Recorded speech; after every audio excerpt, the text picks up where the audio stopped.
어떤 한 사람 때문에 25년을 다닌 교회를 나왔습니다. 저는 김성민 집사입니다. 올해 54살이에요. 사람들은 제게 물었습니다. 왜 그렇게 오래 다니던 교회를 떠나느냐고요. 25년이나 다닌 곳을 왜 나오느냐고요. 혹시 무슨 문제라도 있었느냐고 물었습니다. 싸움이라도 했느냐고요. 목사님과 갈등이 있었느냐고 조심스럽게 물어왔어요. 하지만 아무도 몰랐습니다. 제가 떠난 이유가 싸움 때문이 아니었다는 걸요. 돈 문제도 아니었고 다툼도 아니었습니다. 사건 때문이 아니라 양심 때문이었다는 걸요. 옳고 그름의 문제였다는 걸요. 25년입니다. 29에 결혼해서 54까지요. 제 인생의 절반을 그 교회에서 살았습니다. 청춘을 거기 묻었어요. 30살부터 50살까지 가장 왕성하게 일할 수 있는 시간을 모두 그 교회에 쏟아부었습니다. 교회학교 교사로 시작했습니다. 중고등부 담당이었어요. 그 다음엔 교육부 총무가 됐고 부부장을 거쳐 부장까지 올라갔습니다. 집사 안수도 받았습니다. 36에요. 그 후 당의 서기도 맡았어요. 교회 행정을 책임지는 자리였습니다. 주일이면 오전 7시에 나가서 오후 4시에 집에 왔어요. 9시간을 교회에서 보냈습니다. 평일에도 일주일에 나흘은 교회에 있었어요. 회사 끝나고 곧장 예배당으로 향했습니다. 화요일, 목요일, 토요일엔 회의가 있었고 금요일엔 기도회가 있었어요. 사람들은 저를 칭찬했습니다. 김집사만큼 충성된 사람이 어디 있어? 우리 교회 기둥이야. 김집사 없으면 교육부가 안 돌아가. 장로님들도 인정하시더라. 그 말이 좋았습니다. 인정받는다는 게 필요한 사람이라는 게 기뻤어요. 교회에서 제 자리가 있다는 게 자랑스러웠습니다. 하지만 어느 날 저는 교회를 떠났습니다. 가족과 함께요. 아내 수진과 딸 은지, 아들 준호를 데리고 나왔어요. 주일 아침 마지막 예배를 드리고 조용히 문을 닫았습니다. 25년을 다닌 그 자리를요. 제 청춘을 묻은 그 교회를요. 사람들은 수군거렸습니다. 소문이 퍼졌어요. 김집사도 무슨 문제에 연루된 거 아냐? 뭔가 있을 거야. 25년 다닌 사람이 갑자기 떠날 리 없잖아. 교회 분열 조장했다던데. 담임 목사님한테 대들었다더라. 당회에서 싸웠대. 빠르게 퍼졌습니다. 교회 소식은 항상 빠르게 퍼지니까요. 주일 하루면 온 교회가 알았어요. 수요일이면 다른 구역까지 소문이 갔습니다. 일주일이면 온 동네가 알았어요. 하지만 아무도 몰랐습니다. 제가 떠난 진짜 이유를요. 소문 뒤에 숨겨진 진실을요. 왜 25년을 다닌 사람이 하루아침에 가족을 데리고 나왔는지를요. 범죄가 아니었습니다. 돈도 아니었어요. 횡령도 배임도 아니었습니다. 권력 다툼도 아니었어요. 자리 싸움도 아니었습니다. 그저 옳고 그름의 문제였어요. 양심과 타협이 문제였습니다. 진리와 조직 사이의 선택이었어요. 25년 동안 교회를 다녔지만 저는 착각하고 있었습니다. 헌신이 신앙인 줄 알았어요. 봉사가 전부인 줄 알았습니다.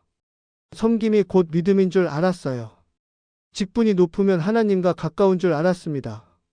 그런데 어느 날 깨달았습니다. 아니라는 걸요. 전혀 아니라는 걸요. 제가 25년 동안 무엇을 섬겼는지 알게 됐습니다. 누구를 따랐는지 보게 됐어요. 그리고 선택해야 했습니다. 계속 눈 감고 있을 건지 아니면 떠날 건지를요. 그는 어떻게 진짜 신앙을 발견하게 됐을까요? 25년을 헌신한 사람이 왜 하루아침에 떠났을까요? 그리고 교회를 떠난 그에게 하나님은 어떤 놀라운 계획을 준비하고 계셨을까요? 가족과 함께 떠난 그 남자는 지금 어디에서 무엇을 하고 있을까요? 후회하고 있을까요? 아니면 자유로워졌을까요? 지금부터 그 이야기를 들려드리겠습니다. 54살 김성민 집사의 간증입니다. 25년을 돌아본 한 남자의 고백이에요. 충성과 양심 사이에서 고민한 사람의 선택입니다.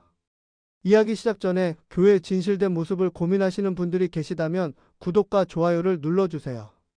혹시 지금 비슷한 고민을 하고 계신다면 이 이야기가 작은 용기가 되길 바랍니다. 여러분의 작은 관심이 더 많은 분들에게 힘이 될 수 있습니다. 이 이야기를 시작하려면 25년 전으로 돌아가야 합니다. 29각 결혼한 새신랑이었던 그때로 말이에요. 아직 세상 물정 모르던 젊은이였던 시절로요. 교회가 무엇인지도 제대로 몰랐던 때로 돌아가야 합니다. 아내 수진과 결혼하고 처음 예배당 문을 열었을 때가 기억납니다. 1999년 5월이었어요. 실록이 푸르던 주일 아침이었죠. 하늘은 맑았고 바람은 상쾌했습니다. 햇살이 따뜻하게 비쳤어요. 결혼한 지 한 달째 되던 날이었습니다. 아내와 손을 잡고 교회 계단을 올라갔어요. 장인어른이 우리를 기다리고 계셨습니다. 제 어깨를 두드리며 말했어요. 성민아, 우리 집안은 4대째 여기를 다녀. 증조 할아버지 때부터요. 나도 여기서 태어나고 자랐고 결혼했어. 우리 수진이도 여기서 유아 세례 받았지. 이제 자네 차례야. 잘 섬겨야 한다. 고개를 끄덕였습니다. 그때는 그 말이 무슨 뜻인지 몰랐어요. 섬긴다는 게 뭔지, 교회 생활이 뭔지 잘 몰랐습니다. 그저 좋은 집안에 장가든다는 생각뿐이었어요. 전통 있는 집안, 신앙 좋은 집안이라는 게 자랑스러웠습니다. 처갓집 어른들이 다 장로님, 권사님이셨거든요. 예배당은 웅장했습니다. 3층짜리 큰 건물이었어요. 지하에 식당과 주차장이 있었고 1층은 예배당, 2층은 교육관, 3층은 사무실이었습니다. 예배당 천장은 높았고 스테인드 글라스가 햇빛을 받아 반짝였어요. 여러 색깔의 빛이 바닥에 떨어졌습니다. 파이프 오르간 소리가 울려 퍼졌어요. 장엄했습니다. 처음 들어본 소리였어요. 가슴이 떨렸습니다. 성도들은 친절했습니다. 신혼부부라고 하니 모두가 축하해 줬어요. 결혼 축하해요. 예쁜 신부 얻었네. 젊은 부부 오니까 교회가 밝아져. 우리 교회 복 받았어. 웃으며 손을 잡아줬습니다. 따뜻했어요. 환영받는다는 느낌이 좋았습니다. 담임 목사님 설교는 은혜로웠습니다. 60대 중반의 목사님이었어요. 40년을 그 교회를 섬긴 분이었습니다. 젊은 부목사 시절부터 그 교회에 계셨대요. 말씀이 깊었고 기도가 진지했어요. 목소리는 부드러웠지만 힘이 있었습니다. 성도들이 아멘하며 따라갔어요. 저도 따라 아멘했습니다. 첫 예배를 마치고 나오는데 기분이 좋았어요. 여기 계속 다니고 싶다는 생각이 들었습니다. 아내에게 말했어요. 여보, 여기 좋은 것 같아. 아내가 웃으며 대답했습니다. 그럼 여기가 내 고향이잖아. 등록 석 달 만에 교회학교 교사 제안을 받았습니다. 어느 주일 예배 후였어요. 교육부장님이 저를 불렀습니다. 김 집사님, 잠깐 얘기 좀 할까요? 교육부장실로 따라갔어요. 차를 내주시며 말했습니다. 집사님, 젊으니까 중고등부 좀 맡아줄 수 있어? 우리 중고등부에 남자 교사가 부족해.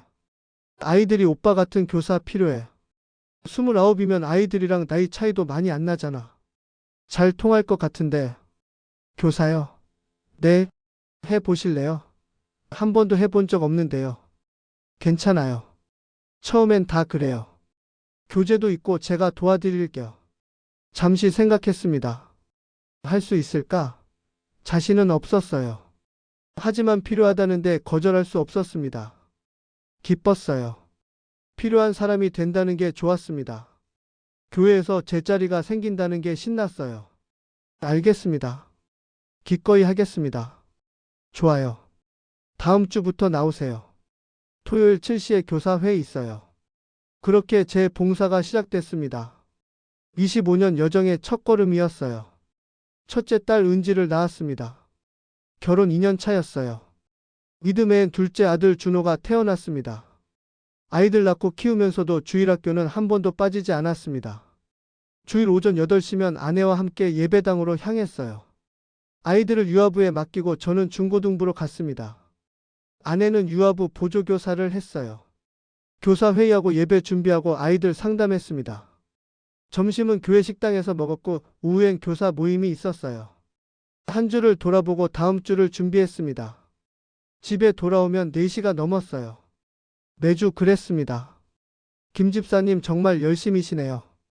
교육부장님이 칭찬했습니다. 젊은데 이렇게 헌신하는 사람 드물어. 요즘 젊은 사람들은 봉사 안 하려고 하는데 고마워요. 그 말이 좋았습니다. 인정받는다는 게, 사랑받는다는 게 행복했어요. 더 열심히 하고 싶었습니다. 그렇게 7년이 흘렀습니다. 36이 되던 해 집사 안수를 받았습니다. 직분을 받는 날이었어요. 장인어른이 울면서 제 손을 잡았습니다.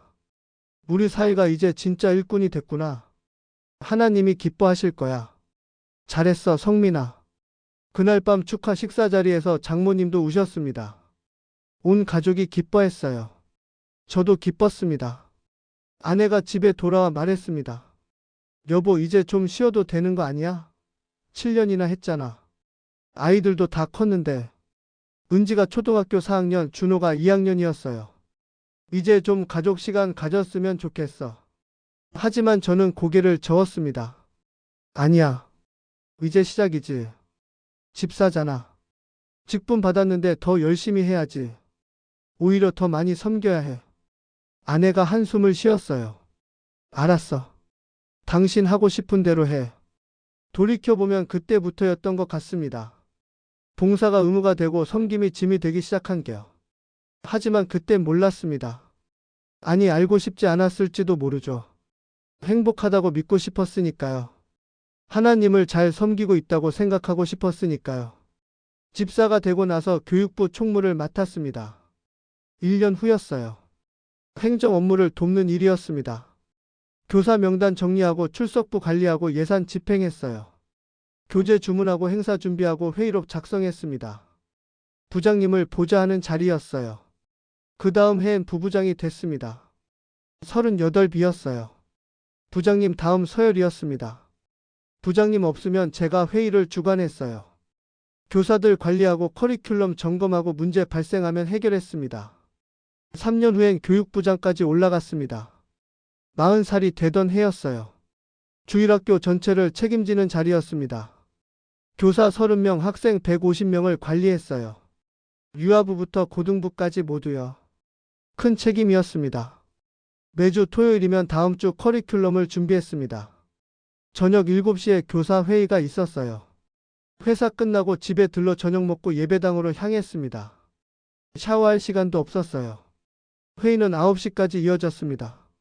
때론 10시가 넘기도 했어요. 집에 돌아오면 밤 11시였습니다. 주일 아침 7시면 예배당에 나가 교실 문 열었습니다. 난방 켜고 환기하고 출석부 정리했어요. 칠판 지우고 의자 배치하고 교재 나눠뒀습니다. 교재는 전날 복사해뒀고 간식은 금요일에 주문해 놨어요. 모든 게 제 손을 거쳤습니다. 하나하나 확인했어요. 예배 시작 전 교사들과 기도 시간을 가졌습니다. 8시 30분이었어요. 교사실에 모여 무릎 꿇고 기도했습니다. 하나님, 오늘 아이들을 주님께 맡깁니다. 좋은 말씀 전하게 하소서. 아이들 마음에 씨앗이 심기게 하소서. 함께 아멘 했어요. 그 시간이 은혜로웠습니다. 예배 끝나고 오후 2시까지 아이들 케어했습니다. 점심 먹이고 부모 상담하고 교사들 격려했어요. 문제 생긴 아이 있으면 따로 대화 시간 가졌습니다. 가정에 어려움 있는 아이들 챙겼어요. 집에 가는 건 항상 4시였습니다. 김 집사님 정말 헌신적이세요. 담임 목사님이 칭찬했습니다. 당회에서도 말이 나왔어요. 우리 교회 교육부가 든든한 이유가 김 집사 덕분이에요. 장로님들도 다 인정하고 계셔. 그 말에 힘이 났어요. 더 열심히 했습니다. 인정받고 싶었거든요. 42이 되던 해 당회 서기까지 맡았습니다. 집사가 당회원은 아니지만 서기는 필요했거든요. 회의록 작성하고 안건 정리하는 사람이요. 장로님들 회의록 작성하고 교회 행정 업무 돕는 일이었어요. 한 달에 2번 당회가 있었습니다. 일주일에 나흘은 교회에 있었습니다. 화요일 교역자 회의, 목요일 재직회의, 토요일 교사 회의, 주일 예배와 교육부요. 회사 끝나고 곧장 예배당으로 향했어요.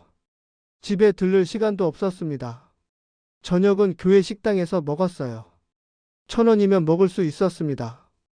여보, 당신 요즘 너무 바쁜 거 아니야? 아내가 걱정했습니다. 한 달에 집에서 저녁 먹는 날이 며칠이나 돼? 아이들이 아빠 얼굴 보기 힘들어해. 평일엔 늦게 들어오고 주말엔 종일 교회 있고요. 준호가 어제 물어봤어. 아빠는 우리보다 교회가 더 좋아? 가슴이 아팠습니다. 하지만 어쩔 수 없었어요. 괜찮아. 조금만 더 참아. 교회 일이 바쁠 때야. 아이들한테 미안하다고 전해줘. 아빠가 주말엔 같이 놀아줄게. 하지만 그 약속은 지켜지지 않았습니다. 항상 다음 주로 미뤄졌어요. 항상 급한 일이 생겼습니다. 항상 제가 필요했어요. 교회에서요. 언제나 바빴습니다. 봄엔 부활절 행사, 여름엔 여름 성경학교, 가을엔 추수감사절, 겨울엔 성탄절 행사가 있었어요. 1년 내내 뭔가 준비하고 진행하고 마무리했습니다. 쉴 틈이 없었어요. 45이 되던 해 몸에 이상 신호가 왔습니다. 허리가 아팠어요. 오래 서 있으면 저렸습니다. 무릎도 욱신거렸어요. 병원에 갔습니다. 의사가 말했어요. 과로예요. 좀 쉬세요. 하지만 쉴 수 없었습니다. 제가 빠지면 누가 하냐는 소리가 들렸거든요. 김 집사 없으면 안 돌아가. 김 집사가 다 하잖아. 그 말이 부담이었지만 동시에 자랑스러웠어요. 필요한 사람이라는 게요. 그해 가을 큰 변화가 찾아왔습니다. 교회 역사를 바꿀 변화였어요. 모든 게 달라지기 시작했습니다. 45이 되던 해 가을이었습니다. 담임 목사님이 70을 넘기셨어요. 40년을 목회하신 분이었습니다.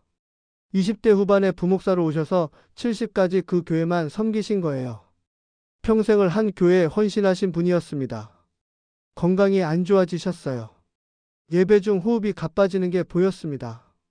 설교하실 때 기침이 나왔어요. 목소리도 떨렸습니다. 예전처럼 힘이 없었어요. 은퇴 이야기가 조심스럽게 나오기 시작했습니다. 장로님들 사이에서요. 당회 후 복도에서 수근거리는 소리가 들렸어요. 목사님 이제 쉬셔야 하는 거 아니야? 70인데 언제까지 하시려고? 건강도 안 좋으신데. 한 장로님이 당회에서 조심스럽게 말을 꺼냈습니다. 목사님 건강은 좀 어떠십니까? 괜찮습니다. 요즘 약 드시고 계신다면서요? 네, 혈압약이요. 별거 아닙니다. 하지만 목사님 이제 좀 쉬셔야 하지 않겠습니까? 담임 목사님은 고개를 저었습니다. 아직입니다. 아직 할 일이 많아요. 후임자 준비도 안 됐고요. 하지만 모두가 알고 있었어요. 시간 문제라는 걸요. 은퇴는 피할 수 없는 현실이었습니다. 그해 겨울 담임 목사님 아들이 미국에서 돌아왔습니다. 10년 만이었대요. 유학 가서 신학 공부하고 목회하다 온 거였습니다. 42이었어요. 새해 첫 주일 광고 시간에 담임 목사님이 말했습니다. 성도 여러분, 오늘 소개할 분이 있습니다. 제 아들 김요한 목사입니다. 미국에서 10년 목회하다 돌아왔어요. 앞으로 우리 교회에서 함께 사역하게 됐습니다. 박수가 터졌습니다. 사람들이 환영했어요. 젊은 목사님이 오셨네. 담임 목사님 아드님이시구나. 잘생기셨어. 설교 잘하시려나. 저도 박수를 쳤습니다. 환영하는 마음이었어요. 하지만 뭔가 불편했습니다. 옆에 앉은 장로님 표정이 미묘했거든요. 웃고는 있었지만 억지 미소 같았어요. 눈이 웃지 않았습니다. 당회 후 복도에서 장로님들이 수군거렸습니다. 이거 세습 수순 아니야? 그런 것 같은데. 아들 데려다 놓고 물려주려는 거지. 옆 장로님이 싫다고 말렸어요. 조심해요. 아직 확실한 거 아니잖아. 추측일 뿐이야. 하지만 둘 다 알고 있었어요. 그리고 저도 알았습니다. 이건 시작이라는 걸요. 뭔가 시작됐다는 걸요. 2개월 후 요한 목사님이 부목사로 정식 부임했습니다. 청빙 절차를 밟았어요. 당회에서 결의하고 공동위원회에서 통과시켰습니다. 환영 예배가 열렸어요. 성도들이 또 박수를 쳤습니다. 부목사님은 청년부를 맡았습니다.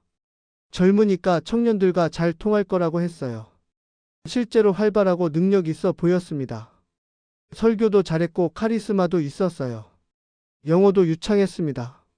청년들이 좋아하는 것 같았어요. 3개월 후 부목사님이 교육부도 관할하게 됐습니다. 담임 목사님이 당회에서 결정했어요. 우리 교육사역을 더 체계화해야 합니다. 젊은 목회자가 총괄하면 좋겠어요. 부목사가 교육부를 담당하고 김집사가 실무를 맡으세요. 네, 목사님. 대답은 했지만 기분이 이상했어요. 15년을 교육부를 이끌었는데 갑자기 위에 사람이 생긴 거였습니다. 총괄자가 생겼어요. 저는 실무자로 밀려났습니다. 처음엔 괜찮았습니다. 부목사님은 제 의견을 존중해 주셨어요. 집사님 생각대로 하세요. 경험이 많으시니까 제가 배워야죠. 협력하는 분위기였습니다. 하지만 석 달쯤 지나자 달라지기 시작했습니다. 부목사님이 회의에서 말했어요. 집사님, 이번 여름 성경학교는 제가 계획한 대로 해주세요. 이미 프로그램 짜왔어요. 그런데 목사님, 우리가 매년 하던 방식이 있는데요. 아이들도 익숙하고 교사들도 잘 알고 있어서요. 올해는 새롭게 해봅시다. 변화가 필요해요. 미국에서 배운 프로그램인데 효과 좋아요. 하지만 우리 교회 상황이 있습니다. 아이들 수준도 고려해야 하고요. 집사님, 일단 제 방식대로 한번 해봐요. 안 되면 그때 바꾸죠. 명령이었습니다. 협의가 아니었어요.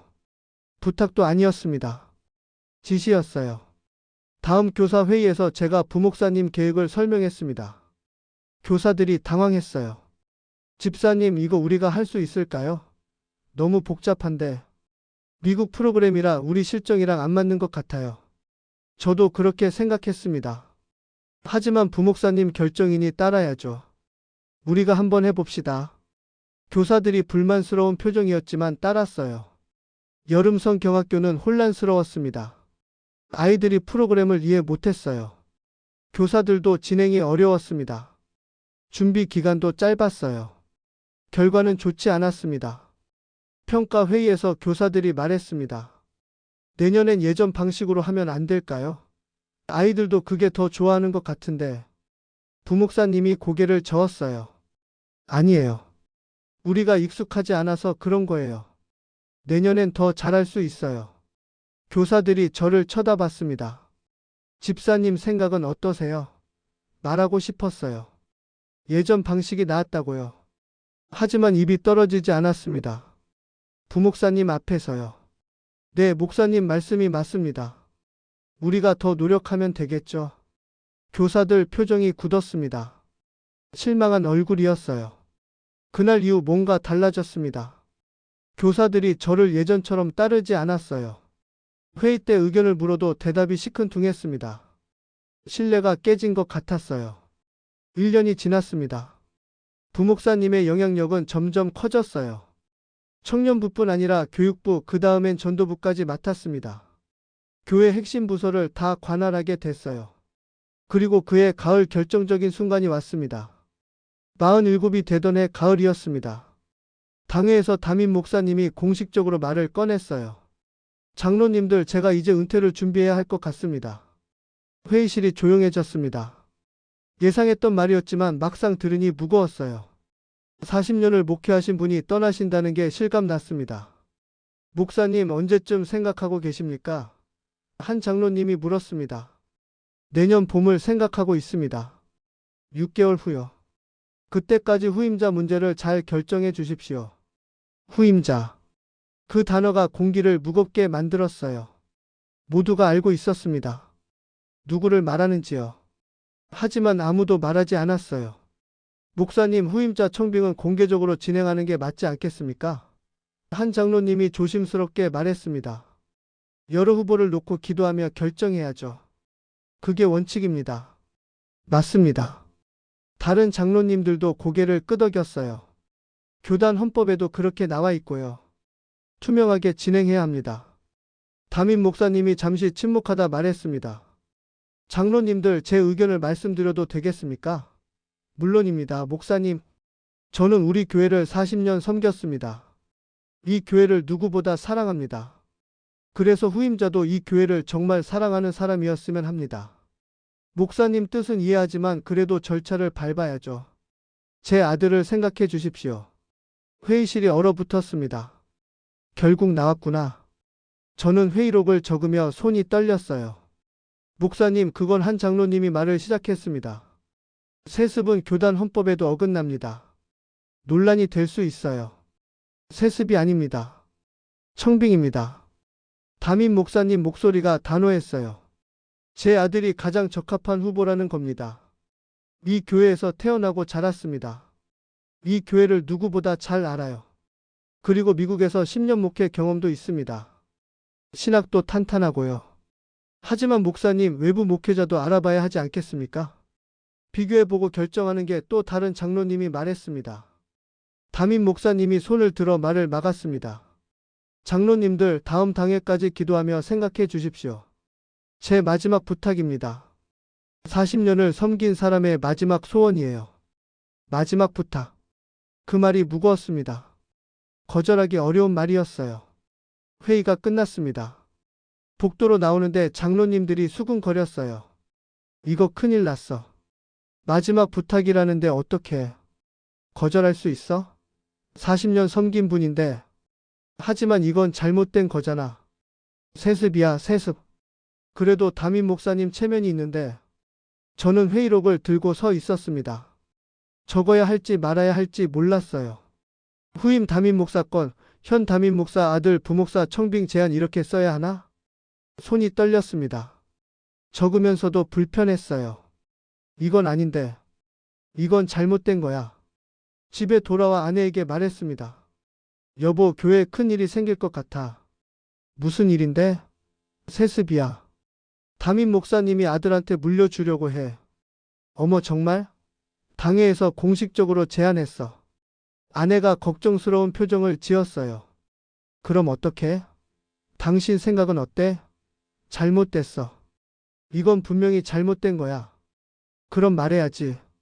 내가? 응. 당신이 당회 서기잖아. 그리고 25년 다녔는데 잘못된 걸 보고만 있어? 아내 말이 맞았습니다. 하지만 두려웠어요. 담임 목사님께 반대한다는 게요. 25년을 함께한 분인데요. 그날 밤 잠을 이룰 수 없었습니다. 천장만 쳐다봤어요. 말해야 하나? 참아야 하나? 25년이었습니다. 반평생을 그 교회에 쏟아부었어요. 이제 와서 떠나고 싶지 않았습니다. 하지만 양심이 불편했어요. 이건 아니야. 이건 잘못된 거야. 새벽까지 뒤척이다 결심했습니다. 다음 당회에서 말하기로요. 제 의견을 내기로요. 2주 후 다음 당회가 열렸습니다. 2주 후 다음 당회가 열렸습니다. 안건은 똑같았어요. 후임 담임 목사 청빙건. 회의실 공기가 무거웠습니다. 담임 목사님이 말했습니다. 장로님들 지난 2주간 기도하셨습니까? 네, 목사님. 그럼 어떻게 결정하시겠습니까? 침묵이 흘렀습니다. 아무도 먼저 입을 열지 않았어요. 30초, 1분, 2분. 견딜 수 없는 침묵이었습니다. 누군가는 말해야 했어요. 저는 회의록을 적는 척하며 앉아 있었습니다. 가슴이 두근거렸어요. 말해야 하나? 참아야 하나? 펜을 쥔 손에 땀이 났습니다. 그때 한 장로님이 조심스럽게 입을 열었습니다. 제가 나이도 제일 많고 해서 먼저 말씀드리겠습니다. 70대 장로님이었어요. 목사님, 제 생각엔 말입니다. 모두가 그분을 쳐다봤습니다. 목사님 아드님을 청빙하시는 게 여러모로 유익할 것 같습니다. 네? 다른 장로님들이 놀라서 쳐다봤어요. 이미 우리 교회 사역자로 2년 섬겼고 성도들도 잘 알지 않습니까? 외부에서 새 목사 모시면 적은 기간만 몇 년 걸립니다. 교회 분위기도 달라지고 혼란스러워요. 계속 말을 이었습니다. 그리고 담임 목사님 마지막 부탁인데 우리가 들어드려야 하지 않겠습니까? 40년을 섬기신 분인데요. 그 정도 소원은 들어드릴 수 있어야죠. 또 침묵이 흘렀습니다. 그러자 한 명씩 고개를 끄덕이기 시작했어요. 그 말도 일리가 있네. 맞아요. 외부 청빙은 위험 부담도 크고 새 목사 오면 기존 사역자들 다 바뀔 수도 있잖아. 그럼 우리 교회 잘 아는 분이 낫겠죠. 순식간에 분위기가 바뀌었습니다. 반대하던 분들이 찬성으로 돌아섰어요. 아니, 반대하지 못하게 된 거였습니다. 저는 펜을 꽉 쥐고 있었습니다. 이건 아닌데. 이건 잘못됐는데. 말해야 해. 지금 말하지 않으면 안 돼. 25년을 다닌 사람으로서 말해야 해. 목사님, 제가 입을 열었습니다. 모두가 저를 쳐다봤어요. 11명 장로님과 담임 목사님이요. 김집사 뭐야? 당에 서기는 발언권이 없어. 한 장로님이 말했습니다. 하지만 목사님, 중요한 일인데 제 의견도 들어주십시오. 25년을 다닌 사람으로서 말씀드리고 싶습니다. 담임 목사님이 눈을 가늘게 뜨고 저를 봤습니다. 말해봐. 저는 목사님 아드님을 청빙하는 것에 반대합니다. 공기가 차갑게 식었습니다. 누군가 숨 쉬는 소리만 들렸어요. 왜 반대하는가? 담임 목사님 목소리가 낮았습니다. 무섭게 낮았어요. 차가웠습니다. 목사님, 이건 세습입니다. 세습? 김 집사, 그 단어 조심해. 하지만 사실이지 않습니까? 아버지가 아들에게 물려주는 거잖아요. 교회를요. 물려준다니. 담임 목사님 목소리가 높아졌습니다. 이건 청빙이야. 정당한 절차를 받는 거라고. 장로님들께 의견 물어보는 거잖아. 정당한 절차라면 외부 후보도 고려해야죠. 공개 청빙하고 여러 후보를 놓고 기도하며 결정해야 합니다. 그게 원칙 아닙니까? 교단 헌법에도 그렇게 나와 있어요. 집사, 자네 지금 뭐 하는 건가? 한 장로님이 날카롭게 말했습니다. 목소리가 떨렸어요. 화가 나 있었습니다. 저는 옳은 말을 하는 겁니다. 옳은 말? 25년 다닌 사람이 담임 목사님께 이렇게 대드는 게 옳은 거야? 대드는 게 아니에요. 진실을 말하는 겁니다. 잘못된 건 잘못됐다고 말하는 거예요. 김 집사님, 다른 장로님이 부드럽게 말했습니다. 마음은 이해하지만 이미 결정될 분위기야. 다들 찬성하는 것 같은데 괜히 분위기 망치지 말고. 분위기가 중요합니까? 원칙이 중요하죠. 교회는 하나님 것입니다. 사람이 물려줄 수 있는 게 아니에요. 담임 목사님이 책상을 쳤습니다. 쾅. 김성민 집사. 목소리가 예배당에 울렸어요. 무서웠습니다. 처음 보는 표정이었어요. 25년을 내가 목회하는 동안 자네를 키웠어. 집사 안수도 내가 줬고 교육부장도 내가 맡겼어. 당에 서기도 내가 시켰어. 그런 자네가 지금 나한테 이러는 건가? 목소리가 떨렸습니다. 화가 났지만 동시에 서운함도 섞여 있었어요. 목사님, 저는 목사님께 감사합니다. 25년 동안 많이 배웠어요. 제가 여기까지 온 건 목사님 덕분입니다. 하지만 지금 이 일은 잘못됐습니다. 하나님 뜻이 아니에요. 하나님 뜻? 자네가 하나님 뜻을 아는가? 담임 목사님이 소리쳤습니다. 하나님께서 제 아들을 이 교회 목자로 세우시려는 거야. 내가 40년을 기도하며 준비한 일이야. 목사님, 그건 목사님 생각이세요. 하나님 뜻이 아니에요. 아버지가 아들에게 교회를 물려주는 건 성경 어디에도 없습니다. 사도행전에도 바울 서신에도 어디에도 없어요. 장로님들이 수군거렸습니다. 김 집사, 너무 심한 거 아냐? 목사님한테 어떻게 저렇게 말해? 집사 주제에 감히. 저도 성도입니다. 말할 권리가 있어요. 당의 서기로서가 아니라 25년 다닌 성도로서 말합니다. 이 청빙은 잘못됐어요. 김 집사, 나가. 담임 목사님이 손가락으로 문을 가리켰습니다. 오늘 당회에서 나가. 지금 당장. 목사님, 나가라고 했어. 목소리가 예배당 전체에 울렸습니다. 저는 일어났습니다. 다리가 떨렸어요. 회의록 공책을 덮고 펜을 내려놓았습니다. 문을 향해 걸어갔습니다. 손이 떨렸어요. 문손잡이를 잡는데 뒤에서 소리가 들렸습니다. 그럼 표결하겠습니다. 담임 목사님 목소리였어요. 부목사 청빙에 찬성하시는 분? 하나, 둘, 셋, 넷. 손 드는 소리가 들렸습니다. 5, 6, 7, 8, 9, 10. 11명 장로 중 10명이 손을 들었습니다. 한 분만 안 드신 거예요. 통과됐습니다. 박수 소리가 들렸습니다. 저는 당회실 문을 닫고 복도로 나왔습니다.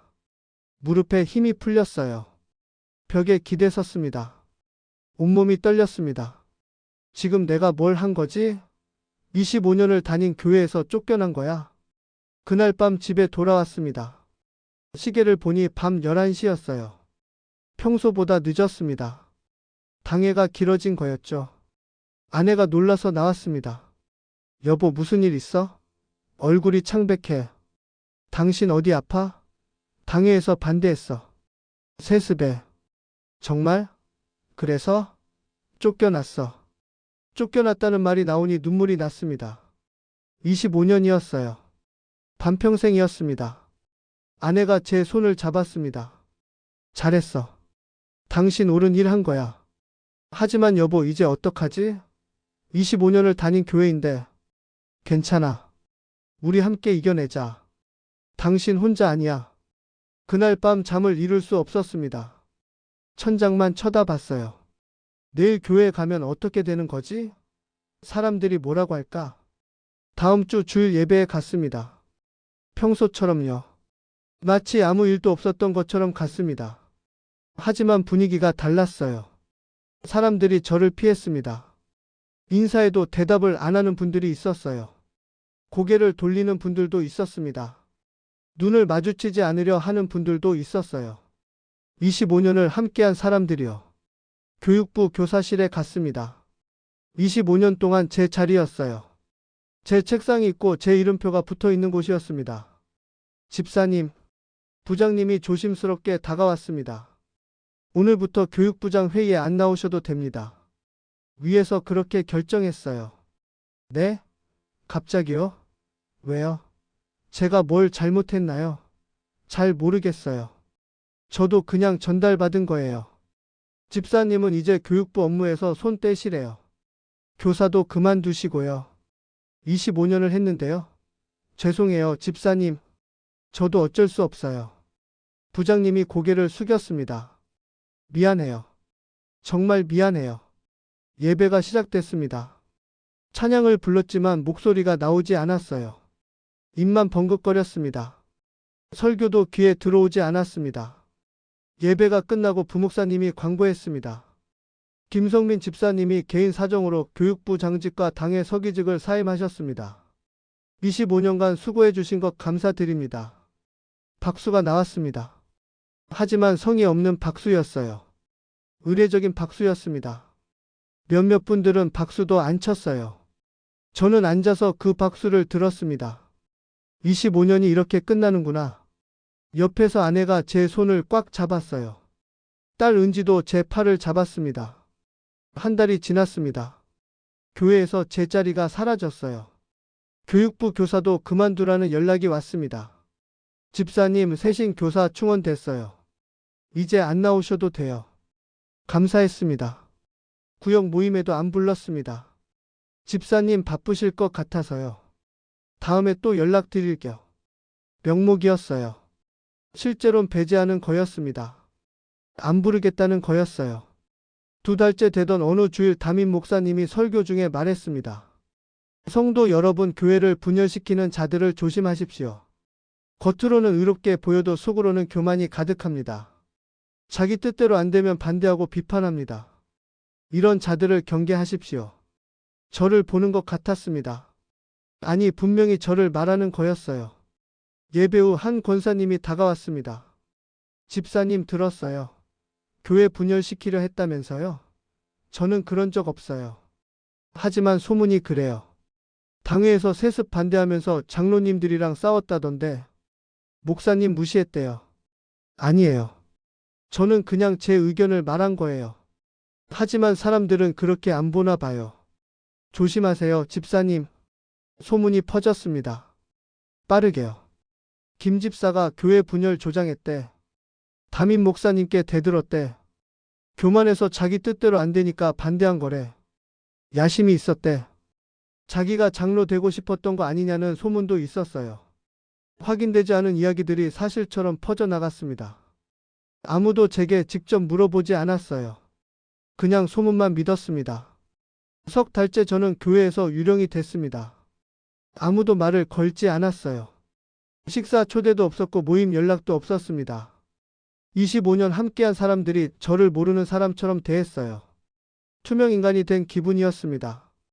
어느 주일 은지가 울면서 왔습니다. 아빠, 나 교회 안 다닐래. 왜?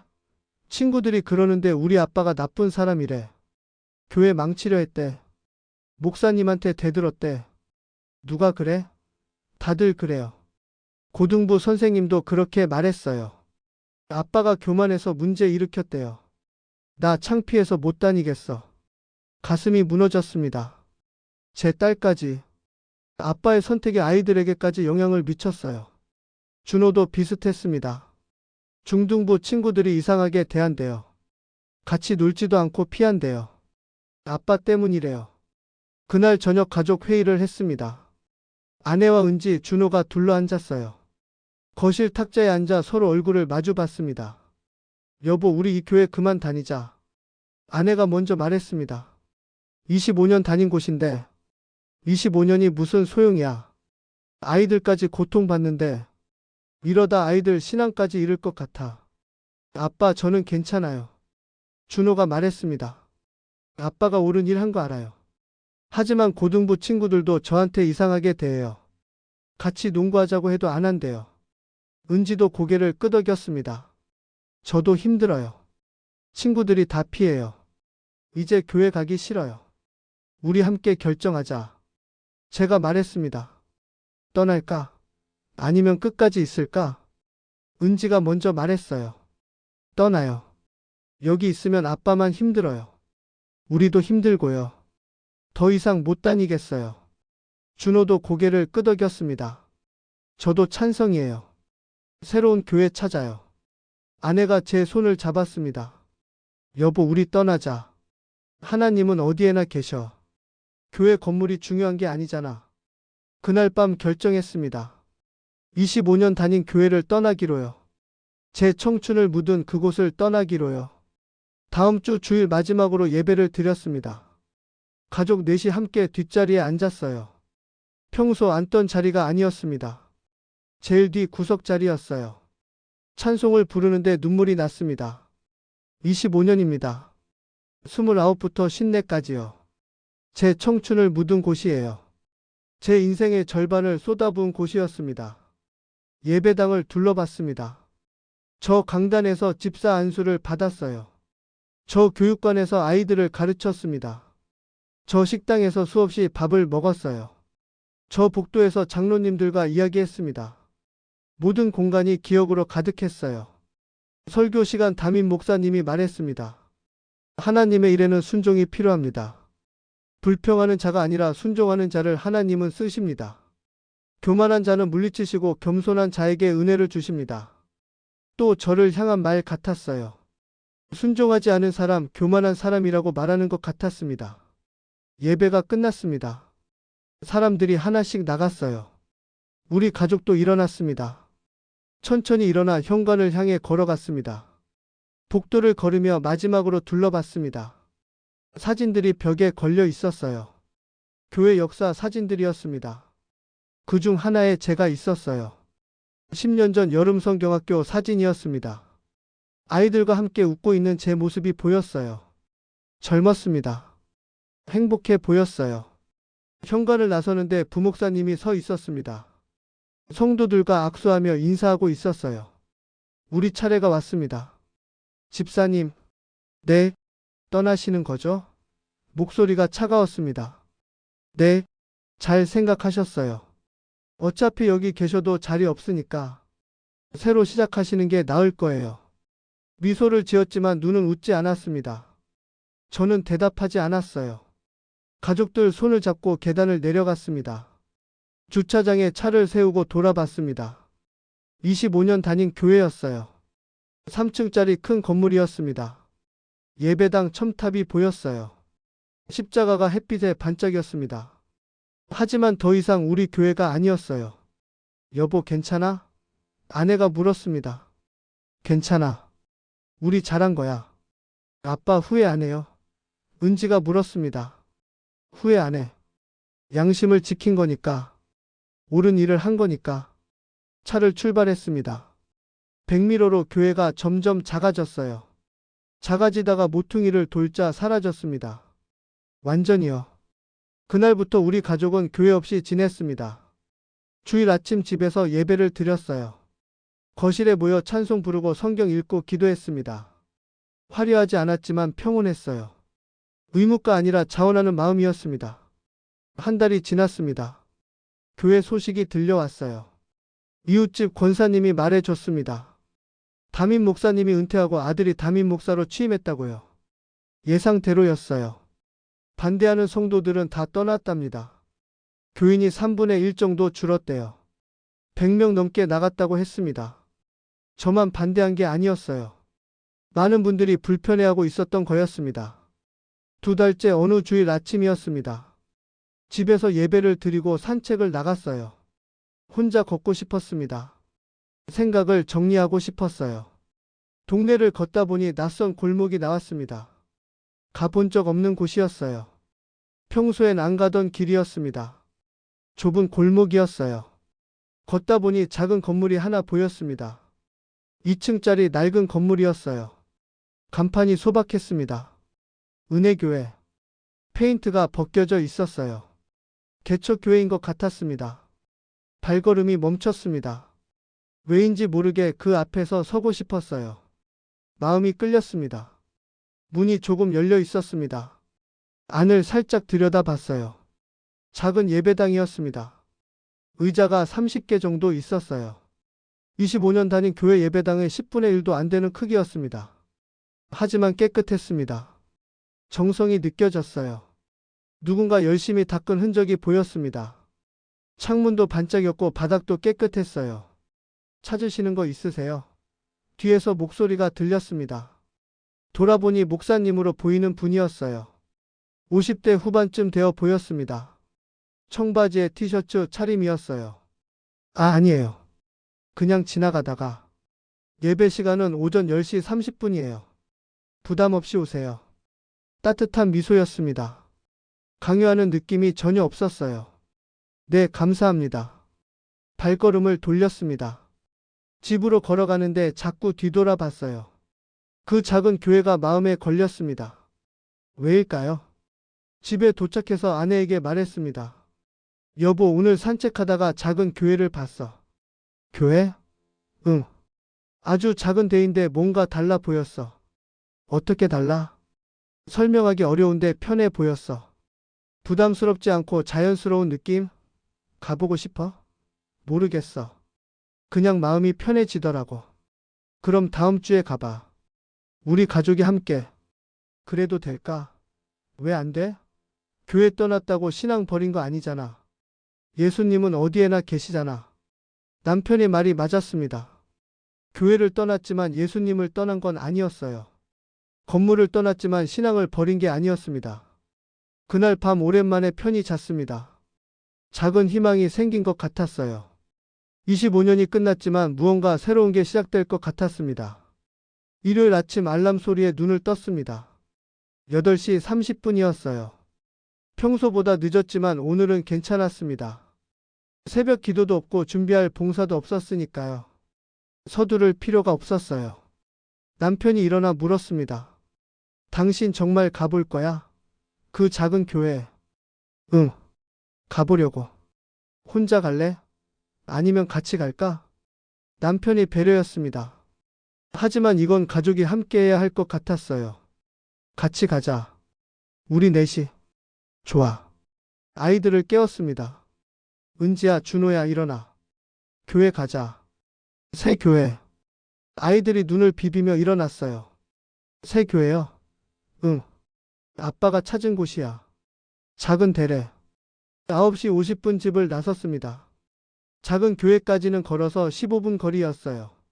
천천히 걸었습니다. 서두를 필요가 없었거든요. 봉사 시간에 맞춰 일찍 가지 않아도 됐고 자리 잡기 위해 앞에 앉지 않아도 됐습니다. 그냥 예배 드리러 가는 거였어요. 골목을 돌아 그 교회가 보였습니다. 어제 본 그 작은 2층 건물이요. 햇살이 비치니 더 따뜻해 보였어요. 간판은 여전히 낡았지만 정겹게 느껴졌습니다. 현관 앞에 몇 명이 서서 이야기하고 있었습니다. 나이 든 분들도 있고 젊은 분들도 있었어요. 편한 옷차림이었습니다. 정장 입은 사람이 거의 없었어요. 계단을 올라가는데 한 권사님으로 보이는 분이 웃으며 인사했습니다. 어서 오세요. 처음 오셨어요. 네, 그렇습니다. 환영합니다. 안으로 들어가세요. 이름 적는 거 있어요? 아니요. 그냥 편하게 앉으시면 돼요. 강요하는 느낌이 없었어요. 그저 자연스러운 환영이었습니다. 예배당 문을 열었습니다. 작았어요. 정말 작았습니다. 25년 다닌 그 교회 예배당의 10분의 1도 안 됐어요. 의자는 30개 남짓, 천장도 낮고 강단도 소박했습니다. 화려한 건 하나도 없었어요. 하지만 깨끗했습니다. 햇빛이 창문으로 들어와 따뜻했어요. 공기도 맑았습니다. 뭔가 편안했어요. 제일 뒷자리에 앉았습니다. 습관이었어요. 사람들이 하나 둘 들어왔습니다. 10명, 15명, 20명, 25명. 그게 전부였습니다. 많아야 30명이었어요. 아무도 우리를 쳐다보지 않았습니다. 낯선 사람이 와도 신경 쓰지 않았어요. 그게 편했습니다. 부담스럽지 않았어요. 10시 30분 정각 예배가 시작됐습니다. 목사님이 강단에 올라가셨어요. 어제 본 그분이었습니다. 60대 초반쯤 되어 보였어요. 청바지에 셔츠 차림이었습니다. 사랑하는 성도 여러분, 오늘도 하나님께서 우리를 이곳에 모아주셨습니다. 감사합니다. 평범한 인사였습니다. 하지만 진심이 느껴졌어요. 꾸미지 않은 모습이었습니다. 찬송가 313장 내 주 예수 권세로를 찬양하겠습니다. 피아노 반주가 시작됐습니다. 성가대도 없고 화려한 악기도 없었어요. 그냥 피아노 하나였습니다. 사람들이 일어나 찬송을 불렀습니다. 목소리가 크지도 화려하지도 않았어요. 하지만 진심이었습니다. 억지로 부르는 게 아니었어요. 자원하는 마음으로 부르고 있었습니다. 저도 따라 불렀습니다. 25년 동안 수없이 불렀던 찬송인데 오늘은 달랐어요. 가사가 마음에 들어왔습니다. 내 주 예수 권세로 이기게 하시니. 정말 그랬어요. 25년의 싸움을 이기게 하신 건 예수님이었습니다. 눈물이 났습니다. 찬송 중에 우는 건 처음이었어요. 옆에서 아내도 눈물을 닦고 있었습니다. 은지도 울고 있었어요. 찬양이 끝나고 기도 시간이 됐습니다. 목사님이 말했어요. 각자 조용히 기도하는 시간을 갖겠습니다. 주님과 단둘이 대화하세요. 강요하지 않으셨어요. 조용한 기도 시간이었습니다. 아무도 큰 소리로 기도하지 않았어요. 통성 기도도 없었습니다. 그저 각자 묵묵히 기도했어요. 저도 눈을 감았습니다. 주님, 저 왔어요. 25년을 잘못 살았어요. 봉사가 신앙인 줄 알았습니다. 직분이 전부인 줄 알았어요. 이제 알았어요. 주님과 가까이 있는 게 신앙이라는 걸요. 다시 시작하고 싶어요. 가르쳐 주세요. 기도가 하늘에 닿는 것 같았습니다. 25년 만에 처음으로요. 막혀있던 게 뚫리는 느낌이었어요. 설교 시간이 됐습니다. 목사님이 성경을 펼쳤어요. 오늘 말씀은 누가복음 10장 38절부터 42절까지입니다. 마르다와 마리아 이야기죠. 가슴이 두근거렸습니다. 예수님께서 한 마을에 들어가시니 마르다라 하는 여자가 자기 집으로 영접하더라. 그에게 마리아라는 동생이 있어 주의 발치에 앉아 그의 말씀을 듣더니 익숙한 본문이었습니다. 25년 동안 몇 번이나 들었는지 모르는 이야기였어요. 하지만 오늘은 달랐습니다. 목사님이 천천히 말씀하셨습니다. 마르다는 예수님을 대접하느라 분주했습니다. 음식 준비하고 상 차리고 설거지 걱정했어요. 선한 마음이었습니다.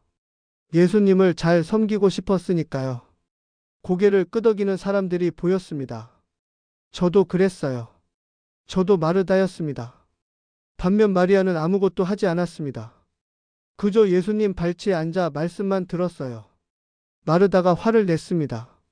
주여, 내 동생이 나 혼자 일하게 두는 것을 보고도 괜찮으십니까? 여러분, 마르다가 이해되시나요? 목사님이 물었습니다. 저는 고개를 끄덕였어요. 이해됐습니다. 너무나요. 25년 동안 제가 마르다였으니까요. 저도 이해됩니다. 목사님이 말했습니다. 마르다는 열심히 일했어요. 봉사했고 섬겼습니다. 근데 동생은 앉아만 있으니 화가 났겠죠. 당연합니다. 맞았습니다. 저도 그랬으니까요. 25년 동안 그렇게 살았어요. 하지만 예수님이 뭐라고 하십니까? 목사님이 힘주어 말했습니다. 마르다야, 마르다야, 내가 많은 일로 염려하고 근심하나. 그러나 몇 가지만 하든지 혹은 한 가지만이라도 족하니라. 마리아는 이 좋은 편을 택하였으니 빼앗기지 아니하리라. 순간 숨이 멈추는 것 같았습니다. 가슴에 못이 박혔어요. 목사님이 강단 앞으로 나왔습니다. 성도 여러분, 봉사는 아름답습니다. 섬김도 귀한 거예요. 하나님께서 기뻐하십니다. 잠시 멈췄습니다. 하지만 그게 전부가 아닙니다. 전부가 아니다. 그 말이 가슴에 박혔습니다. 예수님은 마르다의 수고를 무시하신 게 아니에요. 다만 우선순위를 말씀하신 겁니다. 먼저 내 말을 들어라. 먼저 나와 가까이 있어라. 그게 좋은 편이다. 그게 먼저다. 눈물이 흘러내렸습니다. 옆 사람이 볼까봐 고개를 숙였어요. 하지만 눈물을 멈출 수 없었습니다. 목사님이 계속 말씀하셨습니다. 많은 분들이 착각합니다. 봉사가 많으면 신앙이 깊다고요. 직분이 높으면 하나님과 가깝다고요. 아닙니다. 단호한 목소리였습니다. 하지만 비난하는 게 아니었어요. 안타까워하는 목소리였습니다. 봉사는 열매입니다. 하지만 뿌리가 아니에요. 뿌리는 예수님과의 관계예요. 말씀입니다. 복음입니다. 뿌리가 없이 열매만 맺으려고 하면 금방 시듭니다. 타버려요. 맞아요. 마음속으로 중얼거렸습니다. 저도 탔어요. 25년 동안 봉사만 하다가 탔습니다. 복음은 우리가 뭘 해야 한다는 게 아닙니다. 예수님이 이미 다 하셨어요. 십자가에서요. 우리는 그저 믿고 받고 누리면 됩니다. 그 복음이 내 안에 있을 때 진정한 능력이 나와요.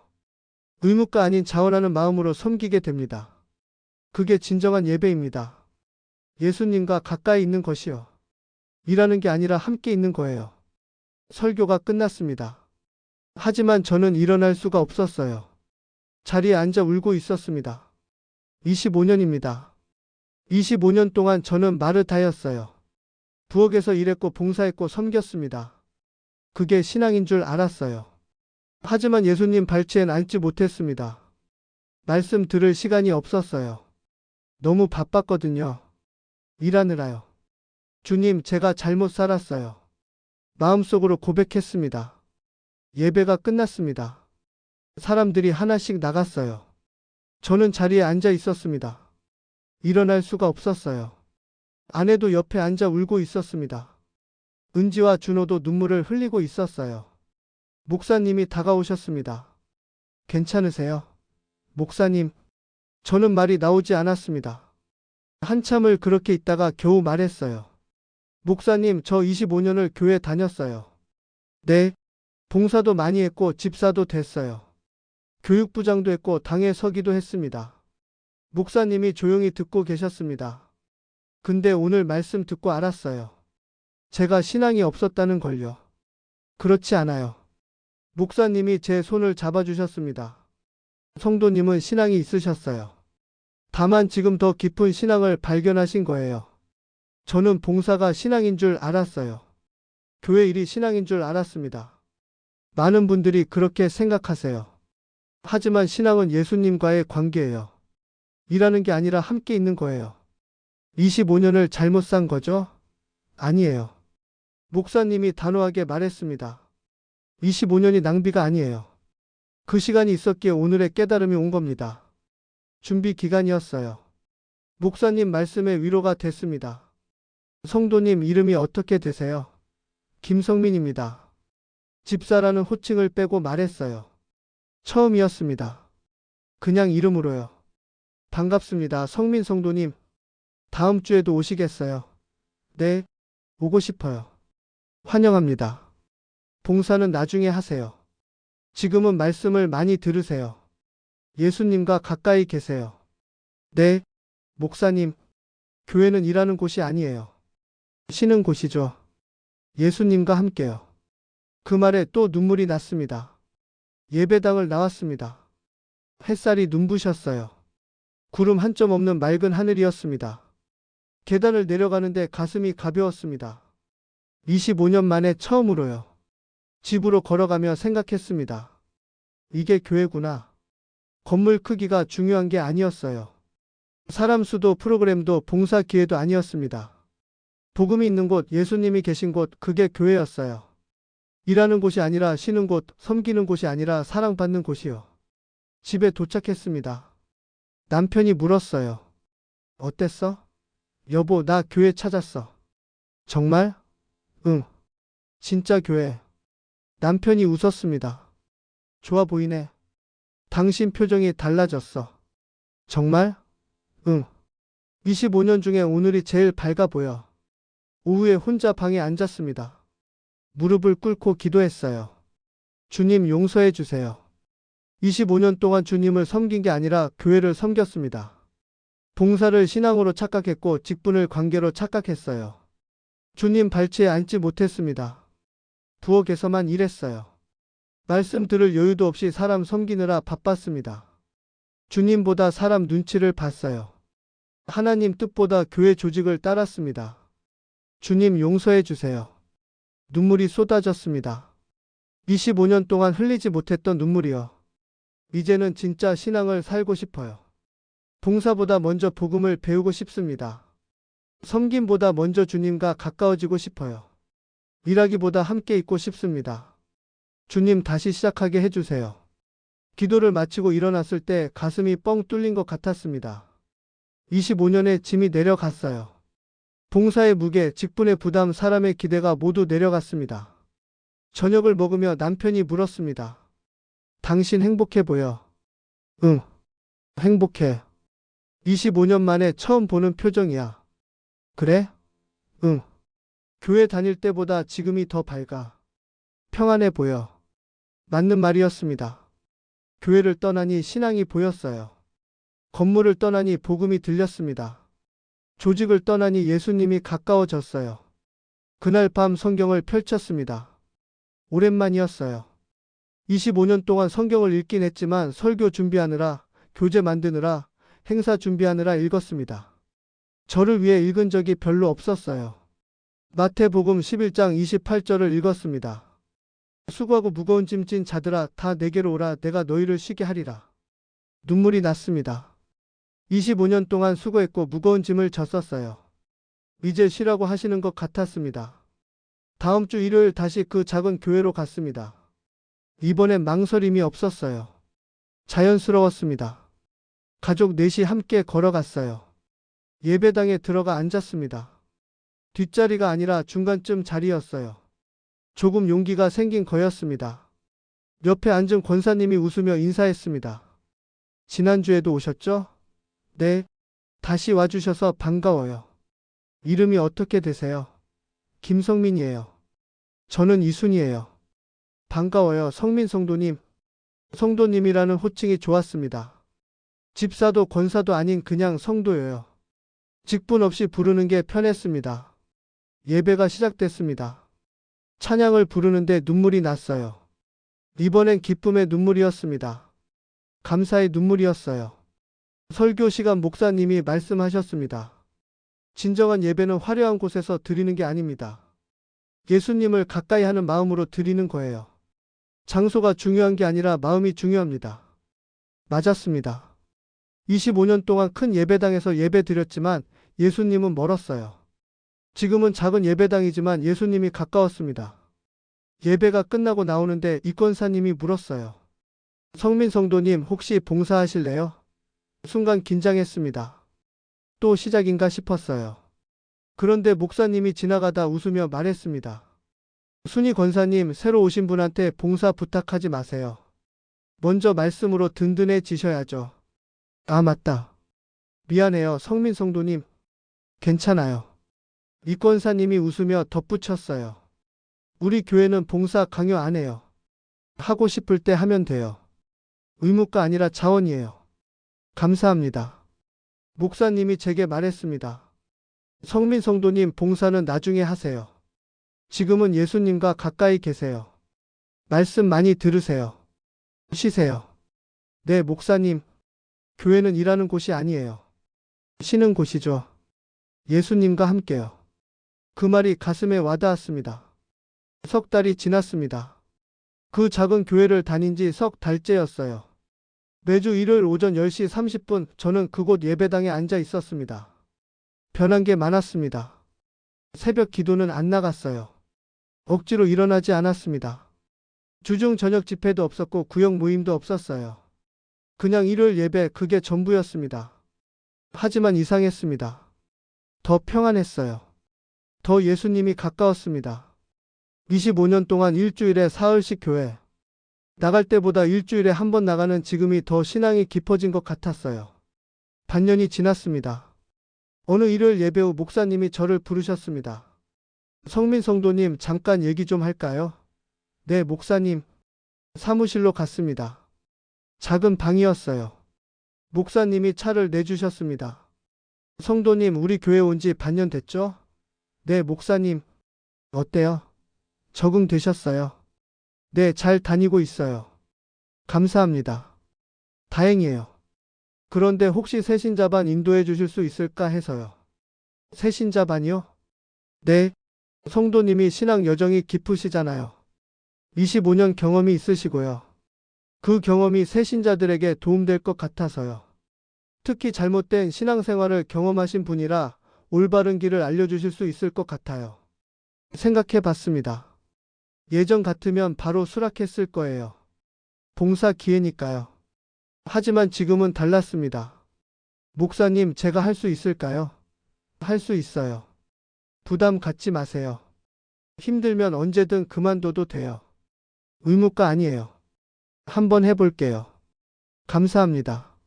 하지만 성도님, 이것만 기억하세요. 봉사가 신앙이 아니에요.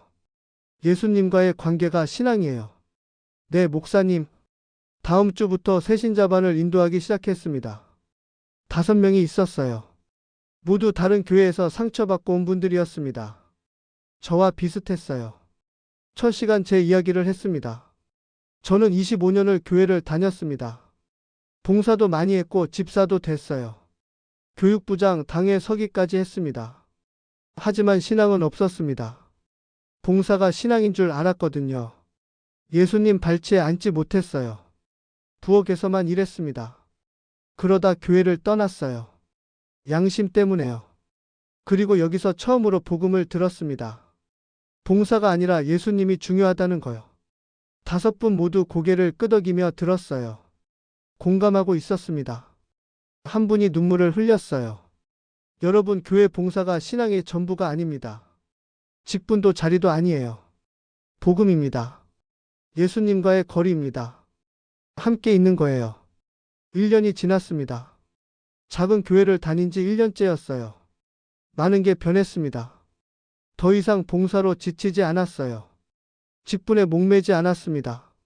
사람 눈치 보지 않았어요. 그냥 예배 드리고 말씀 듣고 예수님과 가까워지는 시간, 그게 전부였습니다. 그걸로 충분했어요. 어느 일요일 예배를 드리고 나오는데 햇살이 따뜻했습니다. 하늘을 올려다 봤어요. 주님 감사합니다. 교회를 떠났지만 주님은 떠나지 않았습니다. 오히려 더 가까워졌어요. 25년이 낭비가 아니었어요. 오늘을 위한 준비였습니다. 그 시간이 있었기에 지금의 제가 있습니다. 혹시 지금 교회에서 상처받은 분이 있다면요. 혹시 봉사로 지쳐있는 분이 있다면요. 혹시 직분 때문에 괴로운 분이 있다면요. 묻고 싶습니다. 당신은 교회를 믿고 있나요? 아니면 예수님을 믿고 있나요? 교회 건물이 신앙인가요? 아니면 복음이 신앙인가요? 봉사가 전부인가요? 아니면 예수님과의 관계가 전부인가요? 저는 25년을 착각하며 살았습니다. 교회를 신앙으로 착각했고 봉사를 관계로 착각했어요. 하지만 이제는 압니다. 교회는 건물이 아니라 예수님이 계신 곳입니다. 신앙은 봉사가 아니라 복음을 믿는 겁니다. 예배는 일하는 게 아니라 예수님과 가까이 있는 거예요. 당신이 지금 교회에서 행복하다면 그곳에 계세요. 하지만 만약 지쳐 있다면, 괴롭다면, 예수님이 안 보인다면 용기 내세요. 교회를 떠나는 게 신앙을 버리는 게 아닙니다. 오히려 진짜 신앙을 찾는 것일 수 있어요. 저처럼요. 하나님의 교회는 하나님 것입니다. 누구도 소유할 수 없고 누구도 물려줄 수 없어요. 오직 하나님만이 주인이십니다. 그 진리 앞에 당신은 지금 어디에 서 있습니까? 조직 편에 서 있습니까? 아니면 진리 편에 서 있습니까? 저는 25년을 돌아보며 말합니다. 용기를 내세요. 양심을 지키세요. 진리를 따르세요. 그리고 떠나야 한다면 떠나세요. 교회를 떠나도 예수님은 떠나지 않습니다. 건물을 떠나도 신앙은 남습니다. 오히려 진짜 교회를, 진짜 신앙을 만나게 될 겁니다. 54살 김성민의 간증입니다. 25년을 돌아본 한 남자의 고백이에요. 당신의 이야기는 어떤가요?